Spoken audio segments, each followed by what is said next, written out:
आमदार श्री संजय केळकर यांच्या पुढाकाराने गेल्या अनेक वर्षांपासून या आंबा महोत्सवाचं आयोजन करण्यात येतं. शेतकरी आणि ग्राहक यांना थेट एकमेकांसमोर आणण्याचा हा प्रयत्न असतो. त्यामुळे शेतकऱ्यांना अतिशय चांगल्या प्रकारचं उत्पन्न या आंबा महोत्सवातून होतं, असं आमदार श्री संजय केळकर यांनी सांगितलं. गेले 19 वर्ष सुरू असलेली ही चळवळ कोकणातील आंबा उत्पादक शेतकऱ्यांना थेट ग्राहकांशी जोडते. महाराष्ट्र राज्य कृषी विभाग आणि इतर संस्थांच्या सहकार्याने हा महोत्सव आयोजित करण्यात आला आहे. आमदार श्री संजय केळकर यांनी ग्राहकांनी अस्सल हापूस आंब्याची खरेदी करून शेतकऱ्यांना पाठबळ द्यावं असं आवाहन केलं.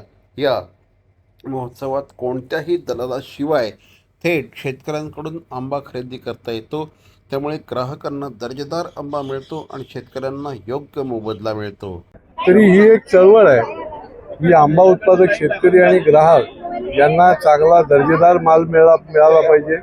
कुठल्याही प्रकारची प्रक्रिया केलेला असता कामा नये आणि वाजवी भावाने उत्तम दर्जाचा आंबा मिळण्याकरता ही एक चळवळ जी राबवतोय त्याला ठाणेकरांनी आणि आजूबाजूच्या लोकांनी देखील खूप प्रतिसाद दिला आहे.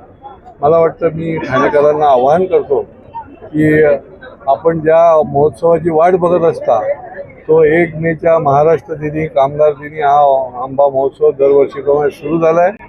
आपण अवश्य त्या महोत्सवाला भेट द्या आणि आमच्या आंबा उत्पादक शेतकऱ्यांना बळ द्या.